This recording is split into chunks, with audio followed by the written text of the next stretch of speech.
presidente da República, ele vai fazer uma viagem com dinheiro público, ele tinha que ter falado. E não era em live, não. Ele tinha que, olha, estou saindo, dar uma entrevista, vou viajar, explicar seus motivos. É dinheiro público. É dinheiro público. Longe do Brasil desde o final do ano passado, o ex-presidente Jair Bolsonaro não esconde a preocupação com a série de processos contra ele na Justiça Eleitoral, que podem torná-lo inelegível. Essa possibilidade já circula abertamente em Brasília, até mesmo entre caciques do seu partido, PL.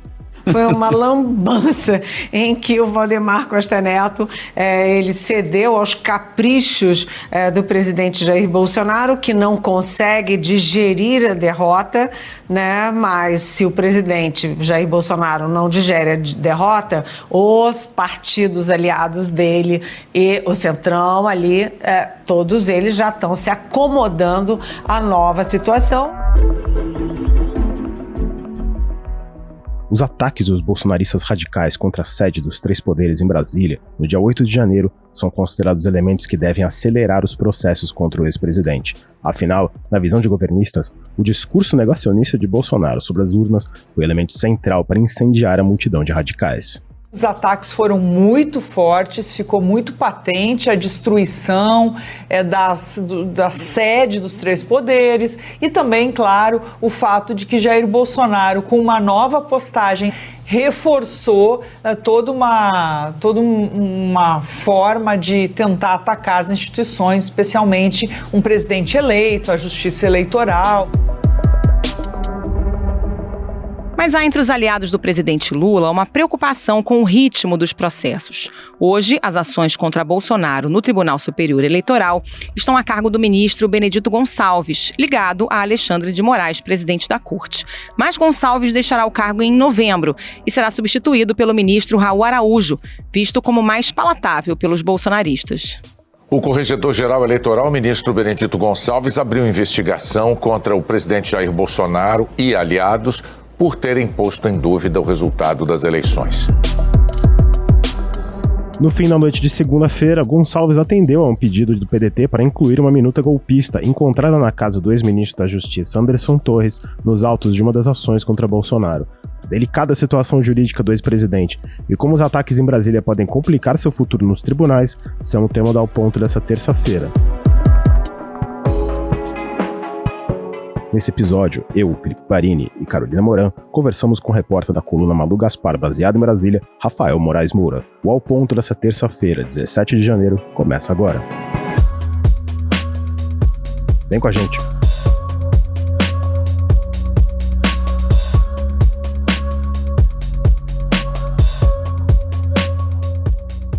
Rafael Moraes Moura, depois dos atos golpistas de 8 de janeiro, o ex-presidente Jair Bolsonaro postou um vídeo em que ele questionava novamente o resultado das eleições e ainda foi encontrada aquela minuta de uma prévia, né, uma minuta em que se previa decretar estado de defesa, documento encontrado na casa do ex-ministro da Justiça, Anderson Torres.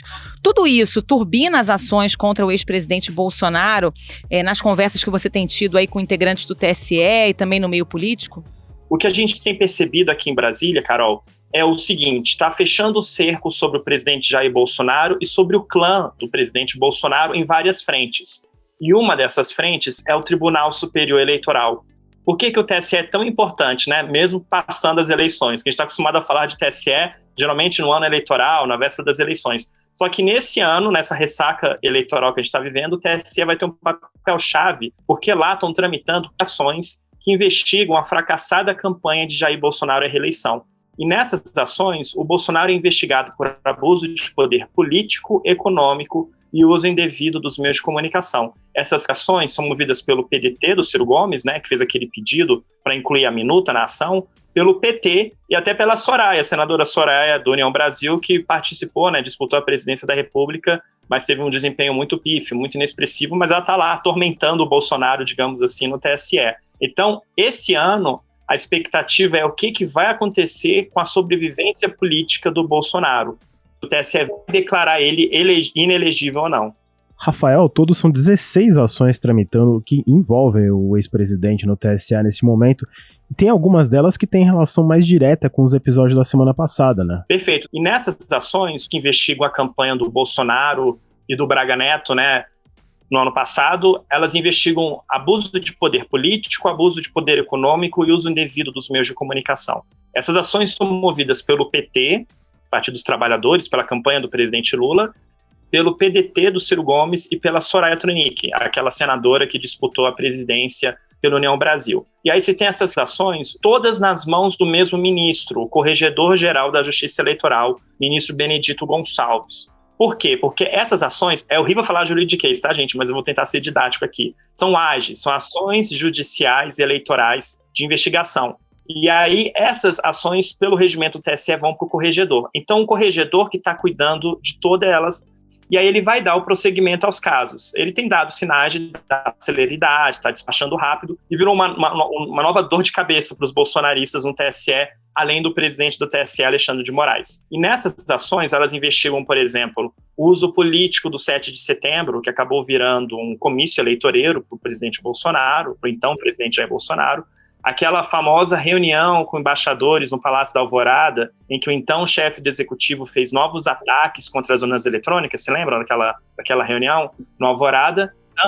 Tanto que o ex-chanceler Carlos França já prestou depoimento para o TSE no âmbito dessa ação e teremos mais depoimentos no próximo mês. Essa é uma das ações mais delicadas. E também a outra ação que trata daquele ecossistema de desinformação bolsonarista. Por que eu destaquei essas três? A do ecossistema de desinformação, a do 7 de setembro e a da reunião com embaixadores. Porque na avaliação de integrantes da corte, essas são as três ações que dialogam diretamente com os fatos políticos da semana passada, porque elas tratam de ataques à democracia, de suspeitas infundadas contra a urna eletrônica e o uso da máquina estatal, também contra o regime democrático. Então essas três ações são aquelas mais espinhosas, que podem ser agora turbinadas com essas provas que vão ser coletadas agora. Um documento inconstitucional prevendo uma intervenção no TSE para mudar o resultado legítimo das eleições complicou ainda mais a situação de Anderson Torres, ex-ministro da Justiça de Jair Bolsonaro.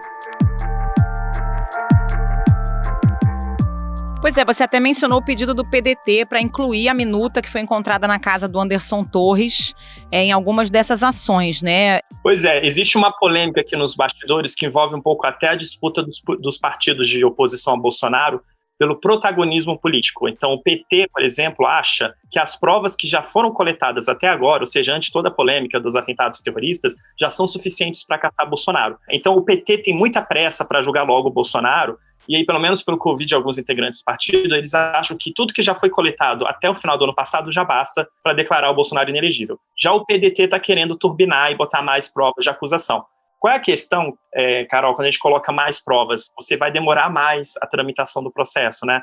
Então, o PT quer uma celeridade imediata, quer que o Bolsonaro seja declarado inelegível quanto antes. Lembrando que o pedido do PDT não é apenas para incluir a minuta golpista dentro dessas ações. O PDT também quer que o ministro Alexandre de Moraes, que é presidente do TSE e é ministro do Supremo Tribunal Federal, compartilhe com o TSE as provas daqueles inquéritos que ele cuida lá no Supremo, inquérito das fake news, das milícias digitais. Rafael, tem também um outro inquérito administrativo para investigar os sucessivos ataques do Bolsonaro à Justiça Eleitoral. Em que pé está esse inquérito? Essa é uma ótima pergunta, porque ninguém sabe a que pé está esse inquérito no TSE. Os autos desse inquérito estão sob sigilo. Esse inquérito foi instaurado lá do túnel do tempo, gente, 2 anos atrás, no auge dos ataques do Bolsonaro, quando ele chamou o Anderson Torres e fez uma live para fazer novos ataques às urnas eletrônicas, dizia que tinha provas e não tinha, né? E o TSE usou esse inquérito como um instrumento de pressão, meio que para tentar enquadrar o presidente da República. Só que esse inquérito já trocou de relatoria várias vezes, assim como vai trocar de novo esse ano, né, que o ministro Benedito Gonçalves fica no tribunal até novembro. Então, assim, é um grande ponto de interrogação. Alguns integrantes da corte acham que o corregedor-geral antigo, o ministro Mauro Campbell, não deu a celeridade que esse caso precisava. Mas já tem gente que fala, não, esse é uma espécie de faca na garganta, sabe? Uma bomba armada que o TSE pode usar naquele momento que for mais conveniente. Só que, pelo que a gente está sentindo, esse inquérito também está nas mãos do Benedito Gonçalves agora, que é o mesmo relator das 15 ações que investigam a campanha do Bolsonaro. O ministro tem dado tratamento célere e rápido a essas investigações e os bolsonaristas temem bastante uma eventual inelegibilidade do presidente Bolsonaro ainda esse ano. Eu falei presidente, mas desculpa, ex-presidente. Rafael, vamos falar um pouco mais então do corregedor, ministro Benedito Gonçalves. O que a gente pode esperar dele? É um aliado do presidente do TSE, Alexandre de Moraes, né? Ele é um aliado do presidente do TSE e ele mostra isso muito claramente nos julgamentos lá no plenário do tribunal.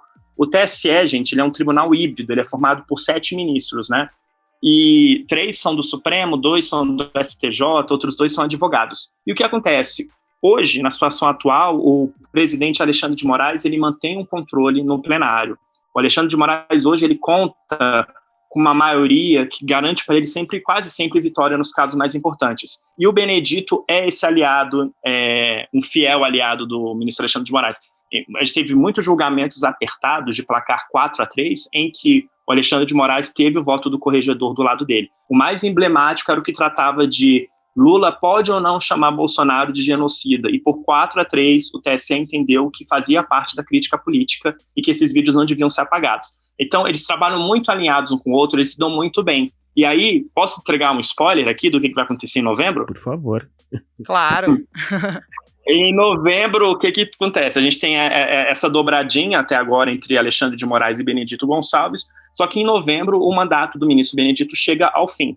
E aí quem vai assumir a corregedoria e logo quem vai herdar essas 15 ações que investigam a campanha do Bolsonaro? É o ministro Raul Araújo.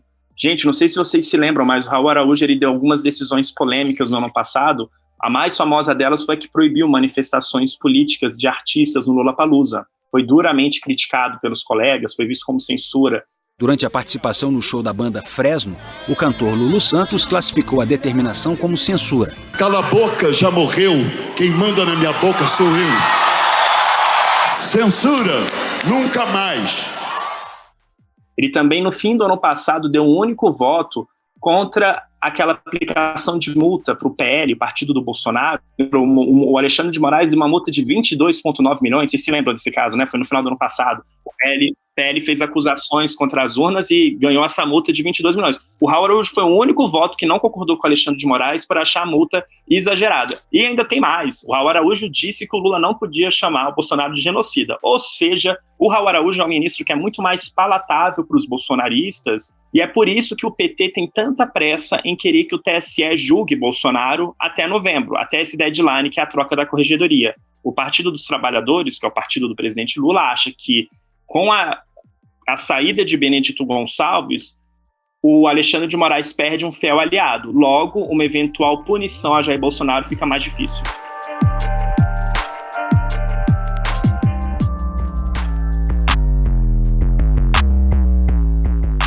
Rafael, a gente sabe que você é o homem dos bastidores.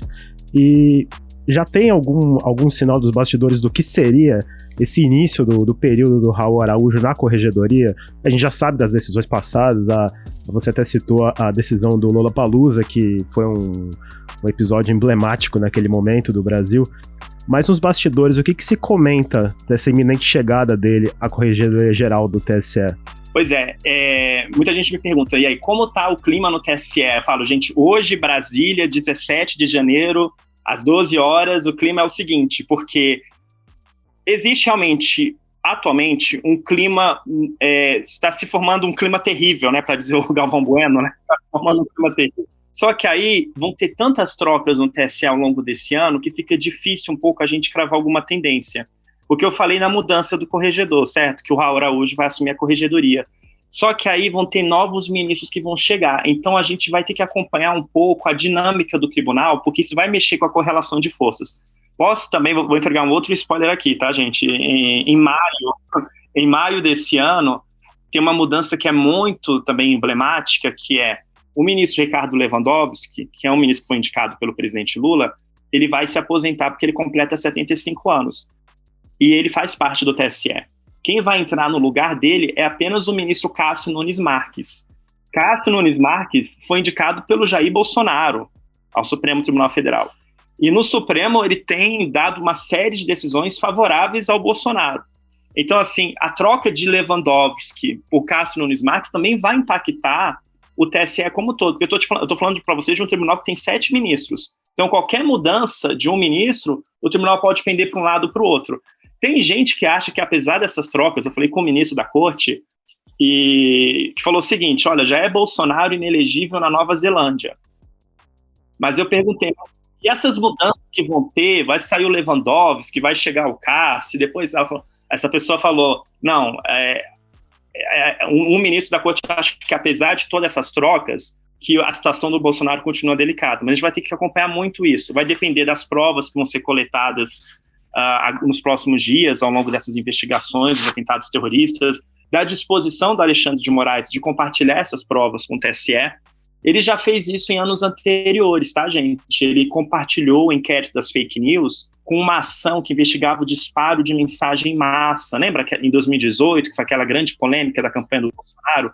O Moraes compartilhou as provas. Então, ele tem um histórico de autorizar compartilhamento de provas. Só que se você compartilhar as provas, você, de certa forma, está turbinando as ações e isso pode retardar um pouco o andamento do processo.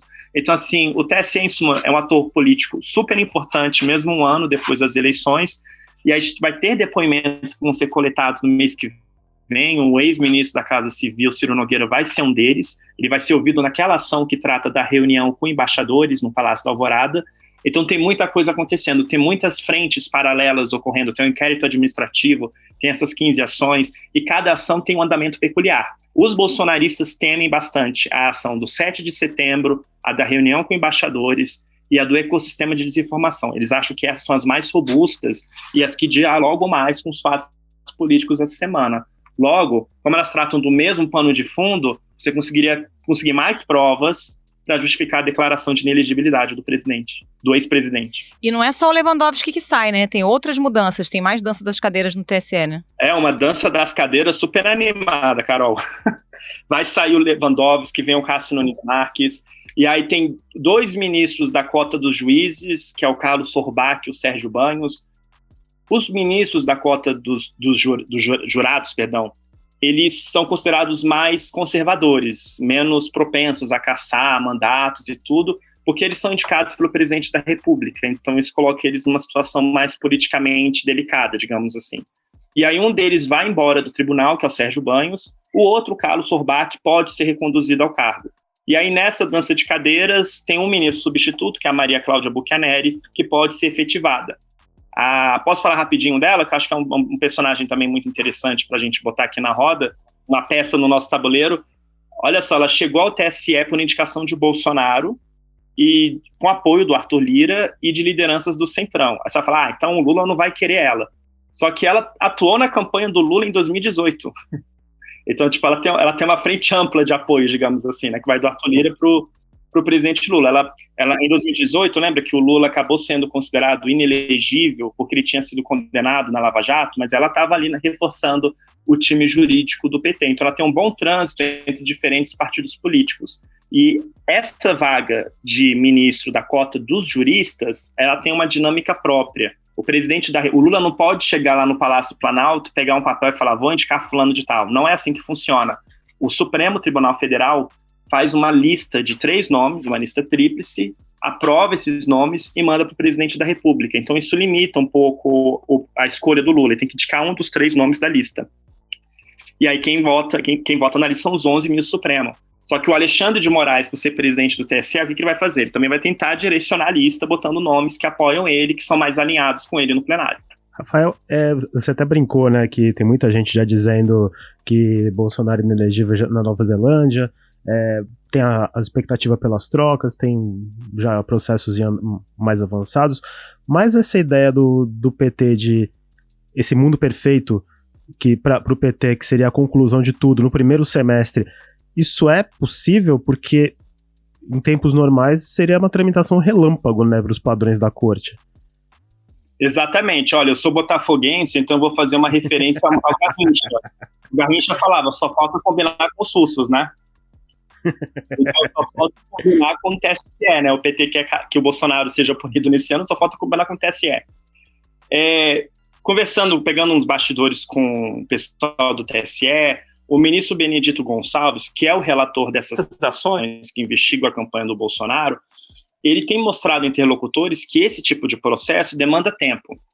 Olha, gente, direto do túnel do tempo, lembra aquela chapa Dilma Temer, que foi o julgamento mais famoso da história do TSE? A gente vivia falando do julgamento da chapa Temer.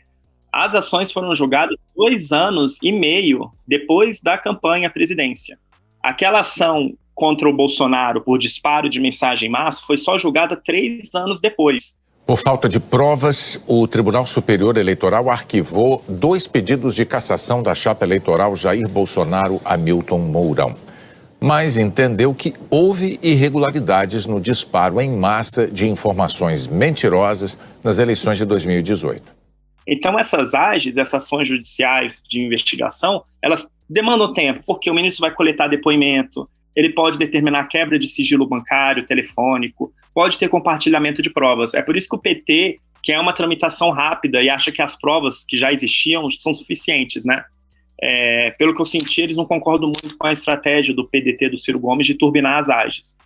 E aí falta combinar com o Benedito Gonçalves. Ele é um ministro que tem demonstrado muita celeridade, muito rigor, e virou um novo pavor dos bolsonaristas. Ele já tem o Alexandre de Moraes para se preocupar no TSE, agora tem o ministro Benedito Gonçalves.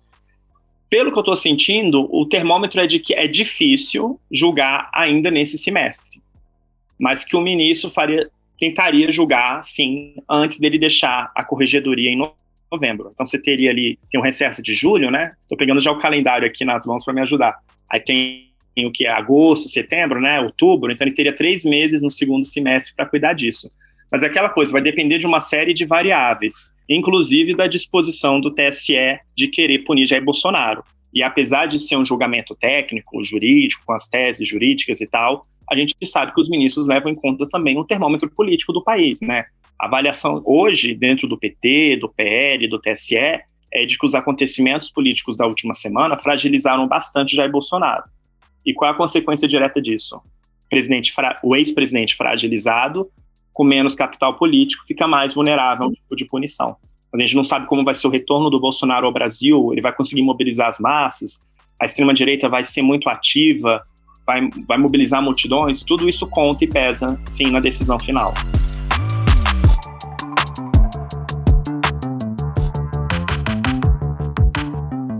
Rafael, você está falando aí das novas provas, né, que o PT resiste a colocar novas provas nos processos por causa do prazo, mas não param de surgir evidências, né? Por exemplo, essa lista dos gastos em cartões corporativos da presidência, a gente vê gastos elevadíssimos que coincidem com as datas das motociatas, com alimentação, com combustível, motociatas muitas realizadas durante o período eleitoral, não deixa de ser um gasto de campanha. Isso também, em tese, poderia ser usado contra o Bolsonaro, né? Em tese poderia sim, porque isso mostra, o Bolsonaro é investigado por abuso de poder político, o uso da máquina estatal e da estrutura pública para beneficiar sua campanha. As motociatas são uma prova disso, né? A gente deu na coluna da Malu Gaspar também, sobre o desfile de 7 de setembro, um link entre o desfile de 7 de setembro e as lideranças golpistas. Tinha um dono de trator lá do Mato Grosso do Sul, que é uma liderança desses protestos antidemocráticos, que conseguiu, gente, ele mandou uma mensagem para o Ministério da Defesa, na véspera do 7 de setembro, dizendo, olha, eu sou dono de um trator aqui e queria saber se a gente pode botar os meus tratores no desfile do 7 de setembro. E ele conseguiu aval. Então, um líder antidemocrático, o líder dos golpes, dos protestos golpistas lá no Mato Grosso do Sul, conseguiu acesso privilegiado ao desfile de 7 de setembro e botou os tratores, era um trator representando uma unidade da federação, em plena parada militar. Isso é uma das linhas de investigação do TSE. Como é que um dos grupos de apoio ao Bolsonaro, no caso o agronegócio, consegue o tratamento privilegiado do Ministério da Defesa e para fazer parte justamente da parada militar que comemorava, em tese, né, gente, comemorava em tese o bicentenário da independência, né? Eu não sei se outras pessoas mandando e-mail para o Ministério da Defesa conseguiriam ser atendidas tão de prontidão. Segundo o Ministério da Defesa, participam desse desfile 4.600 pessoas. Desse total, 3.100 são militares das Forças Armadas, mas há também alunos de escolas públicas e de colégios militares. O presidente Jair Bolsonaro chegou por volta das 8h30 da manhã aqui na Esplanada, acompanhado da primeira-dama, Michele Bolsonaro. E apesar de convidados, 3 chefes de poderes não compareceram. Luiz Fux, presidente do Supremo Tribunal Federal, Rodrigo Pacheco, presidente do Senado, e Arthur Lira, presidente da Câmara, não estão aqui. A gente falou desse episódio bastante sobre os bastidores entre os governistas, a gente falou dos bastidores das cortes. E aí eu queria fazer aquela pergunta dos bastidores entre os bolsonaristas. Eles admitem que a situação do ex-presidente ela é delicada e já tem algum plano deles para defender o ex-presidente? O ex-presidente, ele é alvo dessas ações judiciais e uma série de outros inquéritos que tramitam em outras instâncias, né, que estavam no Supremo. Alguma parte vai ficar no Supremo, parte baixou na primeira instância. O que o Bolsonaro fez é o seguinte: quando ele era presidente da República, ele podia contar com a Advocacia Geral da União, que é tipo um órgão do governo federal, tem status de ministério. Só que mudou o governo, né, gente? Chegou o governo Lula e tem um novo ministro da Advocacia Geral da União, Jorge Messias. Messias é aquele áudio, lembra? Da Dilma falando com Lula. Os bolsonaristas não confiam no Messias e falaram o seguinte: não queremos mais ser defendidos pela AGU. Então o ex-presidente Bolsonaro já fez esse movimento. Ele tirou a AGU dos processos dele e contratou um advogado privado, Marcelo Bessa, que vai ficar cuidando desses processos criminais dele. Então, assim, eu perguntei até para um aliado do presidente Bolsonaro semana passada sobre tudo o que aconteceu, e aí eu falei, e aí como tá as coisas? A resposta foi, abre aspas, vai ser um inferno, fecha aspas. Então esse é o termômetro deles. E tem muita gente do Partido Liberal, que é o partido do Jair Bolsonaro, querendo que o ex-presidente volte para Brasília o quanto antes. O que eles acham? Eles acham que o presidente ficando nos Estados Unidos não dá nenhuma resposta para a militância, não mobiliza as massas, submete, deixa todo mundo à deriva, digamos assim, e aí o capital político deles desmorona. Então tem uma pressão muito forte dentro do PL para o Bolsonaro voltar o quanto antes para o Brasil, voltar antes do Carnaval, para tentar reconstruir sua imagem, se é que isso é possível, tentar reagrupar sua militância e se consolidar com uma liderança política de contraponto ao presidente Lula. A questão é, vai dar certo? Rafael Moraes Moura, muito obrigada pela participação. Bom trabalho para você. Muito obrigado. Eu que agradeço, gente. Obrigado.